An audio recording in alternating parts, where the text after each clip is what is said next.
வழிபாடு ரொம்ப நல்லது சார். நீங்க என்ன பண்ணுங்க, ஒரு நல்ல வெள்ளி வேல் உங்க ஊர்ல வாங்கி முருகர் பாதம், எனக்கு தெரிஞ்சு 2 கோயில் தான் பெஸ்ட் டெம்பிள்மா உலகத்துல. ஒன்று பழனி, ஒன்று திருச்செந்தூர்மா. நான் அதுக்காக சிவன்மலை மட்டும் அழகுமலை இதெல்லாம் ஓதிமலை அப்படி மட்டும்லாம் சொல்ல. த பெஸ்ட் இருக்கிறதுலே சிறந்தது அப்படின்னா திருச்செந்தூரும் பழனி தாம்மா.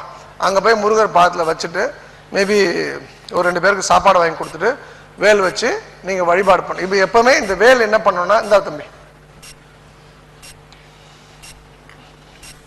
இந்த வேலை பொறுத்த வரைக்கும் என்னன்னாமா, இது அபிஷேகம் வந்து ரொம்ப ரொம்ப முக்கியமா.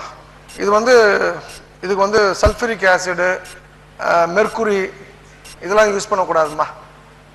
நம்ம ஆளுங்க அதெல்லாம் கேட்பாங்க. இப்போ என்னெல்லாம் வீட்டில் கிடைக்கும் மஞ்சுளாமா? பால், தயிர், நெய், வெண்ணெய், மோர், பச்சை மிளகா, என்னெல்லாம் இருக்கோ, பன்னீர், விபூதி என்னெல்லாம் இருக்கோ ஒரு 2 சொட்டு ஊற்றிங்கன்னா எவ்வளோ வரப்போகுது? தேன் அபிஷேகம் மட்டும் ரொம்ப சிறந்ததுமா. தேன் வந்து நிறைய பேர் வீட்டில் வளர்ப்பாங்க தெரியுமா, அந்த தேன் கூடலாம் வச்சு. அப்படி கிடையாது, ரியலிஸ்டிக் தேன் இருக்கணுமா, ரியல் தேனாக இருக்கணும். கொம்பு தேன், மரத்தேன் சொல்கிறாங்க. அந்த தேன் வந்து ரொம்ப ரொம்ப விசேஷம். இப்போ நம்ம உடம்பு சரியில்லை, திடீர்னு ஒரு டாக்டர் பெட் ஸ்கேன் எடுக்க சொல்ல 60,000 ரூபாய் போய் எடுக்கிறோம்ல, நம்முடைய வீட்டில் இருக்கக்கூடிய வேல் வழிபாடுக்கு ஒரு 300 ரூபாய் கொடுத்து 200 ரூபாய் கொடுத்து தேன் வாங்க முடியாதா என்ன? முடியும்னா முடியும். முடியாதுன்னு நினைக்கிறவங்க ஏற்கனவே நான் தண்ணி சொன்னேன் இல்லையா, அந்த கதி தான். என்னால் அது வந்து ரொப்ப முடியாது, அது வந்து கொட்டிடும் அப்படின்னு சொல்கிறவங்களுக்கு நம்ம ஒன்றும் பண்ண முடியாது. இல்லை திஸ் வில் ஹேப்பன், நிச்சயமாக நடக்கும், சொக்கலிங்க சொல்லியிருக்காங்க, நம்மளால முடியும், நம்ம ஜெயிப்போம், பணக்காரன் வெற்றி பெறுவோன்றவங்களுக்கு இது ஒரு மிக சிறந்த ஒரு விஷயமா இருக்குமா. அப்போது உங்கள் வீட்டில் நிச்சயமாக எல்லார் வீட்லேயுமே வந்து வெள்ளி வேல் வைத்து வழிபாடு பண்ணுறது ரொம்ப ரொம்ப நல்லது. என்ன கேட்டிங்கன்னா, தமிழ் கடவுள் அப்படின்னு சொன்னால் அது முருகர் தாம்மா. அந்த நீங்கள் வந்து லைஃப்பில் வந்து 2 விஷயங்கள் ஞாபகம் வச்சுங்க. என்ன ஒரு பிரச்சனை இருந்தாலும், அது இந்து மக்களுக்கு சொல்கிறேன், நான் கிறிஸ்டின் முஸ்லீம்ஸை போய் நான் நம்ம கோயிலுக்கு போக சொல்ல மாட்டேன், அது தப்பு, அவங்க மதத்தை அவமானப்படுத்துகிற மாதிரி. நம்ம மதத்தை சார்ந்தவங்களுக்கு நான் சொல்லக்கூடிய விஷயம்,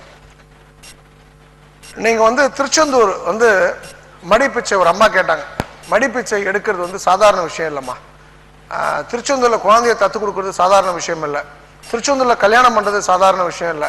திருச்செந்தூர்ன்றது ஒரு விசேஷமான மண். அது நான் வந்து ஒரு காலத்தில் நான் சொல்கிறது ஒரு 5 கோடி பேர் 10 கோடி பேர் கேட்குறேன்னு சூழ்நிலை வரும்போது நிச்சயமாக அதை நான் சொல்கிறேன். இப்போ சொன்னால் நம்மளை, இப்போ நான் சொன்னேன் இல்லையா, மெடிடேஷன் பண்ண தப்புனா, இப்போ நீங்கள் சிரிச்சிட்டு இதில் 100 பேர் ஏதோ வளரான்னு சொல்லிட்டு போயிடுவாங்க. ஆனால் நம்ம சொல்கிறதெல்லாம் வந்து வேத வாக்கான்னு நினைக்கக்கூடிய காலம் வரும்போது நான் அதுக்கான விஷயம் சொல்கிறேன்.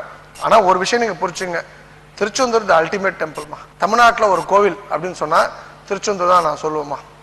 நம்பர் 2, அந்த திருச்செந்தூரை பொறுத்த வரைக்கும் இந்த வெள்ளிவேல் வைத்து நீங்கள் கொண்டு வந்து வழிபாடு பண்ணுறது ஒரு நல்ல விஷயம். பழனி 2வது விஷயம். இந்த மடிப்பிச்சை திருச்செந்தூருக்குன்னா அன்னதானம் வந்து பழனியில் போய் சாப்பிட்றது ரொம்ப ரொம்ப விசேஷமா. அப்போ அன்னதானம் வந்து நீங்கள் சாப்பிட்றீங்கன்னா ஒரு 500 ரூபாய் கொடுத்தீங்கன்னா ஃபஸ்ட்டு உட்கார வச்சுருவாங்க.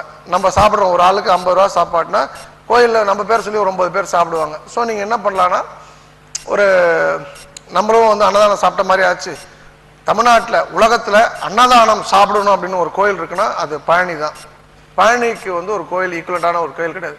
தனக்கென்று கொடி, தனக்கென்று ராஜ்யம், தனக்கென்று மக்கள்னு ஒரு விஷயத்தை வாழ்ந்து காட்டி சென்றவர் வந்து பழனி முருகர்ன்றது என்னுடைய கருத்துமா. திருச்செந்தூரை பொறுத்த வரைக்கும் ஏன் மடிப்பிச்சு அப்படின்னு சொல்லும்போது, அது வந்து மற்ற எல்லாமே பார்த்தீங்கன்னா மலையோடு இருக்கும் அறுபடை வீட்டில். மற்ற 4 வீடுக்கு எனக்கு ஒரு பெரிய மரியாதை கிடையாதுமா. நான் இன்னொன்று கோதர். இந்த 2 வீட்டில் வந்து இது மட்டும்தான் நீரோடு இருக்கும். மலை போல துன்பங்களும் வந்து நீராக போகுன்றதான் இதோட விஷயம். இது மட்டும் இப்போ நீங்கள் புரிஞ்சுங்க. திருச்செந்தூரில் அந்த மடிப்பிச்சை எடுக்கிற பணத்தை என்ன பண்ணுறது அப்படின்னு ஒரு கேள்வி இருக்குமா. அந்த கேள்வி என்னென்னா, நீங்கள் அந்த பணத்தை வந்து சாப்பிட்றதுக்கு உபயோகப்படுத்தும். நீங்கள் போய் கவர்மெண்ட்டு உண்டியில் போடல, முட்டாள்தனம். நீங்கள் அதை வந்து உணவாக அந்த பிச்சை எடுத்த பணத்தில் சாப்பிட்றது வந்து மிகப்பெரிய கர்மா நிவர்த்தி சார்.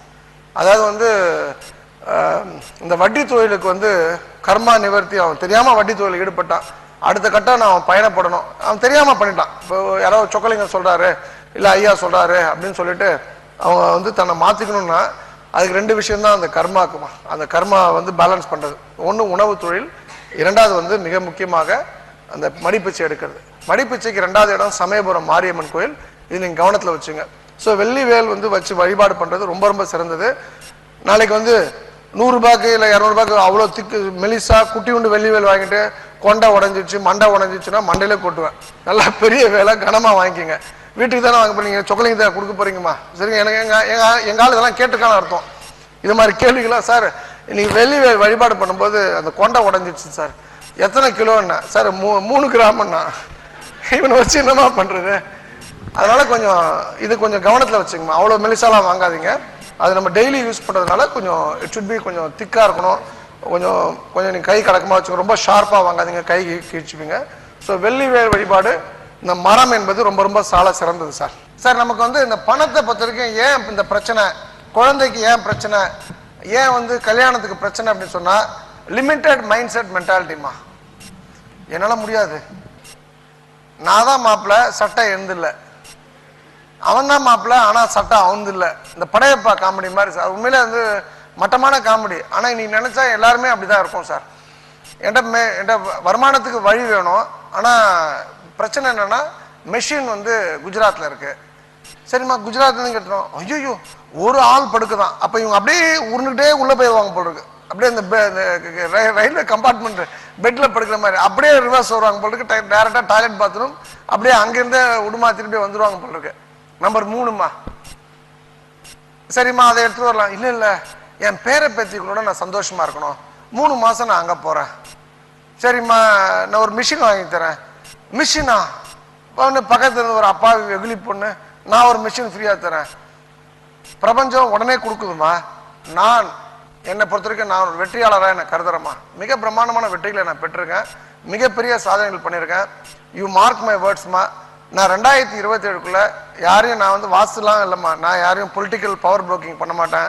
பொலிட்டீஷியனோட உதவி இல்லாமல் எந்த வித ஒரு தவறான செய்கையும் செய்யாமல் 4000 கோடி ரூபாய் பணம் ஈட்டியிருப்பேன். எப்போது இல்லை என்ன இது இது சட்டமன்றம் மாதிரி தட்டிக்கிட்டு இது நான் சீரியஸாக கேட்குறேன். ராஜசேகர் பண்ணாதீங்க. ராஜசேகர் 4000 கோடி ரூபாய் நான் பணம் பண்ணியிருப்பேன்மா. கேஷ் இருக்கும் என்கிட்ட. I will do so many திங்ஸ்மா. உங்களுக்கு ஏதோ ஒரு விஷயம் நடக்கணும்னா நம்மளால முடியும், கண்ணை மூடிக்கிட்டு முடியும். நம்ம முன்னாடி வந்து ஃபேமிலியோட ஒரு விஷயம் பண்ணலாம். இல்லை எப்போ வேணா கிடைச்ச ஆப்பர்ச்சுனிட்டி. ஒரு தாமரை அன்னைக்கு முடிவு பண்ண நினைச்சுங்க. உலகம் நம்ம தாமரை பொண்ணுன்னா பிஜேபிக்கு ஓட்டு கேட்குறேன்னு சொல்ல போறீங்க தம்பி. ஏன்னா அந்த தாமரை பூ விரிஞ்சிருக்கு. அந்த தாமரை பூக்குள்ள உங்களோட எண்ணத்தை உள்ள வைக்கிறீங்க. என் பையனுக்கு வந்து கல்யாணம் நடக்கணும், வடபழனி முருகர் கோயிலில் கல்யாணம் ஆகி ஃபஸ்ட்டு திருப்பதியில் வந்து திருக்கல்யாணம் 1000 ரூபாய் 2000 ரூபாய் டிக்கெட் கட்டி நான் பார்க்க வைக்கணும். அது மாதிரி வேண்டுதல் வச்சுக்கலாமா? இது வந்து நல்லபடியாக முடிச்சு கொடுக்கணும். இப்போ வரப்போகிற பொண்ணு ரொம்ப நல்ல பொண்ணாக இருக்கணும், மருமகளாக இல்லாமல் மகளாக இருக்கணும். அது மாதிரி ஏதாவது சொல்லி அந்த பூவில் வச்சு உங்களுக்கு 10 லட்ச ரூபா ஆசை வச்சுங்க. யாருக்கு தெரியும், உங்கள் 10 லட்ச ரூபா கிடைக்கலாம். 10 லட்ச ரூபா வச்சு அந்த விஷயத்தை வந்து ஒரு பூ மூடினதுக்கப்புறம் அதுவே ஆட்டோமேட்டிக்காக மேலே போகிறதாக காட்சிப்படுத்தி கொள்ளுங்கள்மா. இது எதாவது கஷ்டம் இருக்கா கோவிந்தராஜ்? சரிங்களா? அப்போ நீங்கள் இது மேலே வந்து ஒரு தாமரைப்பூ நடுவில் வச்சுக்கிட்டு அதில் உங்களோட ஆசைகளை வச்சு தாமரைப்பூ மேலே போகிற மாதிரி திங்க் பண்ணிங்கன்னா நிச்சயமாக நல்லது நடக்குமா. அது பண்ணி பாருங்களேன். ஒரு ப்ரேயர், நான் எல்லாமே நல்ல எண்ணத்தோடமா. இப்போ நான் ஏன் சிகப்பு கலர் உங்களை எல்லாத்தையும் போட்டு வர சொன்னேன் அப்படின்னா, சிகப்பு என்பது பணத்தை ஈர்க்கக்கூடிய ஒரு கலர்மா. எப்பவுமே பணம் சம்பந்தமான கோரிக்கைகள் இருக்கும்போது சிகப்பு கலர் ட்ரெஸ்ஸு, சிகப்பு கலர் துணி அப்படின்ற ஒரு விஷயம் நம்ம உடம்போடு இருந்ததுன்னா, நான் வந்து இது நியூமராலஜிக்கல் அந்த அஸ்ட்ராலஜிக்கல் பாயிண்ட் ஆஃப் வியூவில் சொல்ல, சிகப்புன்றது வந்து இதுக்கெல்லாம் அப்பாற்பட்டு ஃபண்டமெண்டலாக பார்த்தீங்கன்னா ஒரு மனிதனுக்கு மூலாதாரத்துடைய கலர் வந்து சிகப்பு, மூலாதாரத்துடைய எந்திர வடிவம் முக்கோணம். அப்போது நீங்கள் என்ன புரிஞ்சுக்கணுன்னா, சிகப்பு வைத்து சிகப்பு துணி மேலே பணம் வைக்கிறது அவ்வளோ சிறந்ததுமா. பணத்தை பல மடங்காக பெருக்கி கொடுக்கும். நான் பயன்படுத்துகிறேன், நீங்களும் சிகப்பு துணி எவ்வளோ போகுதுமா? ஜாக்கெட் துணி எவ்வளோ போகுது? நம்பால் கேட்பான், பட்டு துணி வைக்கலாமா வைக்கக்கூடாதுன்ட்டு. அந்த டவுட் யாருக்கு இருக்கு? பட்டு துணியில் பணம் வைக்காதீங்கம்மா, அது பட்டு போயிடுமா. பட்டு வந்து யூஸ் பண்ணக்கூடாதுமா. பெண்கள் யாருக்கிட்டையாவது பட்டு புடவை இருந்தால் தயவுசெய்து கொடுத்துருங்க. பட்டு புடவை நமக்கு வேண்டாம் சார், அது நம்மளை வந்து லைஃப்பை வந்து ரூயின் பண்ணக்கூடிய ஒரு விஷயம். பட்டை யூஸ் பண்ணாதீங்க. இது சாதாரணமாக காட்டன் நல்ல சிகப்பு துணியில் பணத்தை வச்சு பழங்க. பணத்தை எடுக்கும்போது வைக்கும்போது அதில் வைங்க, எடுக்கும்போது அதை எடுத்து நீங்கள் கொடுக்குறீங்கன்னா you will have a wonderful life. யாராவது சிகப்பு துணி யூஸ் பண்ணுற பழக்கம் உண்டா பணம் வைக்கிறதுக்கு? எப்போதுலேருந்து சார்? ப்ரோக்ராம் பார்த்து ரொம்ப சந்தோஷம். பண்ணிங்கன்னா சந்தோஷமா, ஐம் வெரி ஹாப்பி. நான் இந்த தமிழோட ஹஸ்பண்டை ஒரு 1 வீக் முன்னாடி, தமிழ் இவங்க பெரம்பலூரை சேர்ந்தவங்க சார், என்னோட கிளைண்ட்டு. இந்த அம்மாவோட கணவரை ஒரு வாரத்துக்கு முன்னாடி சிங்கப்பூரில், அதான் போன சனிக்கிழமை அவரை நான் சந்திக்கிறேன். ஞாயிற்றுக்கிழமை ஒரு 8 நாளைக்கு முன்னாடி அவர் ஒரு அம்பிஷியஸ் பிளான். அவர் எப்படின்னா 1.5 லட்ச ரூபா சம்பாதிக்கிறார் சார், $3000. இப்போ நான் 4.5 லட்ச ரூபா சம்பாதிக்கிற அளவுக்கு ஒரு மூளை இருக்குது. ரொம்ப அற்புதமான மனிதர். தன் மனைவியை மிஸ் பண்ணுறான், தன் குழந்தைய மிஸ் பண்ணுறேன்னு ஒரு எண்ணம், எல்லாரும் என் பொண்டாட்டியோட இருக்கணும், என் பிள்ளையோட இருக்கணும்னு ஒரு எண்ணம் இருக்குது சார், உயர்ந்த எண்ணம் இருக்குது. அவரால் அந்த 4 லட்ச ரூபா இலக்கை அடைய முடியுமா? நான் சொல்கிறேன் திருப்பி. நான் அன்றைக்கி ஆக்சுவலாக அவர்கிட்ட பேசினாலே அழறாருமா, ரொம்ப எமோஷனாக இருக்கார். எங்களை 2 இட்லி ஒரு வடை வாங்கி கொடுத்தோம் கோமலாஸில், அவசரமாக சாப்பிட்றாரு. பாவம், எனக்கு வந்து $100 செலவு பண்ணிட்டு போனார் அன்றைக்கி. அது தேவையில்லை, சாக்லேட்லாம் வாங்கி கொடுத்தாரு. பட் ஒண்டர்ஃபுல் பர்சனாலிட்டிமா, ரொம்ப நல்ல மனிதர், ரொம்ப வெகுலியாக இருக்கார். அவர் உங்களை ரொம்ப லவ் பண்ணுறாரு, தமிழ் ரொம்ப லவ் பண்ணுறாரு. ஒண்டர்ஃபுல் ஹஸ்பண்ட், ஒரு பெரிய கிஃப்டட் ஹஸ்பண்ட்மா. ஸோ இப்போ வந்து உங்களுக்கு அது நடக்கும். இப்போ நீங்கள் உங்கள் கணவரோட சேர்ந்துருக்கணும்னு அந்த ஒரு விஷயம் போட்டு அந்த தாமரை அனுப்புங்க, தட் வில் ஹேப்பன். உளவியல், பெரிய உளவியல் தத்துவம் இது. நான் வந்து இந்த பணம்ன்ற ஒரு விஷயம் நான் சொல்கிறேன். வாழ்க்கையில் பணத்தை பெரிய அளவில் பணத்தை பெரிய அளவில் சம்பாதிப்பதற்கு, ஈர்த்த பணத்தை பெரிய அளவில் ஈர்த்த பணத்தை வந்து சேமிப்பதற்கு, சேர்த்து வைப்பதற்கு 4 வார்த்தைகள். இது ஆங்கிலத்தில் சொல்கிறோமா, ரொம்ப கடினமான வார்த்தை.